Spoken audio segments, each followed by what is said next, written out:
आइए आज हम एक कहानी सुनेंगे, लाल समुद्र को पार करना। इस प्रकार उनके नए घर की ओर उनकी यात्रा प्रारंभ हुई। यहाँ तक कि आज भी वास्तव में कोई नहीं जानता कि यह अद्भुत घटना कैसे घटी। इजरायलियों के लिए यह एक स्पष्ट चिन्ह था कि परमेश्वर उनके साथ था। मिस्र के राजा को जब यह पता चला कि इजरायली भाग गए, तब उसने और उसके अधिकारियों ने अपना विचार बदल दिया और कहा, हमने यह क्या किया? हमने इजरायलियों को भाग जाने दिया है, हमने अपने गुलामों को खो दिया। तब राजा ने अपना युद्ध का रथ और अपनी सेना को तैयार किया। वे सब अपने रथों पर सवार हुए। बहुत अच्छे 600 रथों पर उसके अधिकारी सवार थे। प्रभु ने राजा को इतना क्रोध दिलाया कि उसने निश्चय किया कि वह इजरायलियों का पीछा करेगा, जिन्होंने आनंद के साथ मिस्र को छोड़ा था। मिस्र की सेना अपने घोड़ों और रथों और सवारों के साथ उनके पीछे चली। उन्होंने इजरायलियों को लाल समुद्र के पास, जहां उन्होंने डेरा डाला था, पकड़ लिया। जब इजरायलियों ने राजा और उसकी सेना को अपने पीछे आते देखा तो वे डर गए।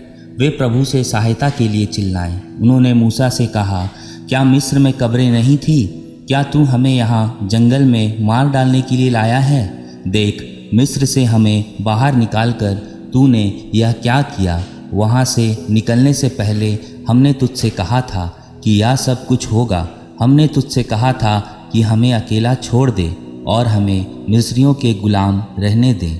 यहाँ रेगिस्तान में मरने से अच्छा था कि वहाँ गुलाम बनकर रहते।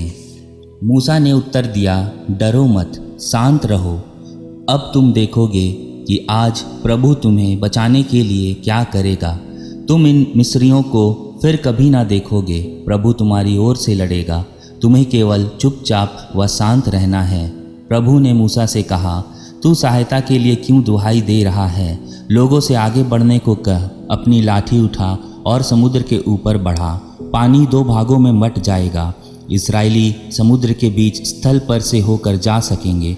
मैं निर्दयी मिस्रियों को उनके पीछे जाने के लिए उकसाऊंगा।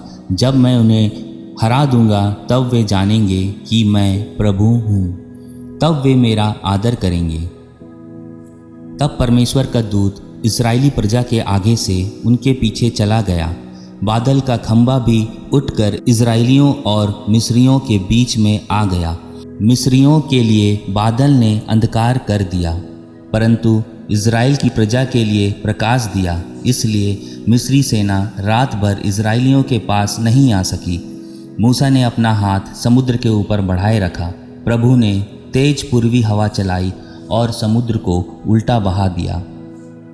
हवा रात भर चलती रही। पानी 2 भागों में बंट गया और इज़राइली समुद्र में स्थल ही स्थल पार निकल गए।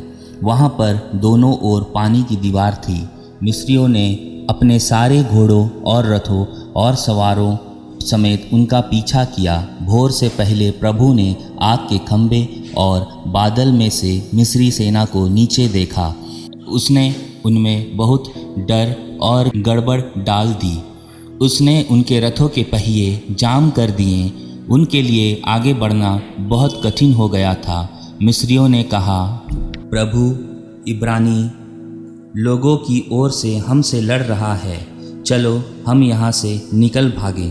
प्रभु ने मूसा से कहा, अपना हाथ समुद्र के ऊपर बढ़ाए रख और जल मिस्रियों के ऊपर लौट आएगा।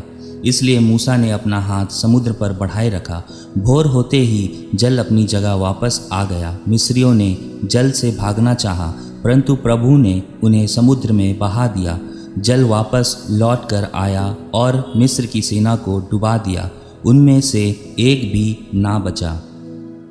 इस प्रकार प्रभु ने इजरायली प्रजा को मिस्रियों से छुड़ा लिया। इजरायलियों ने उन्हें समुद्र के किनारे पर पड़ा हुआ देखा।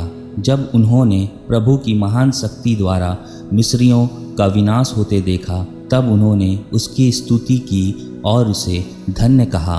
उन्होंने प्रभु पर और उसके दास मूसा पर विश्वास किया। आमीन।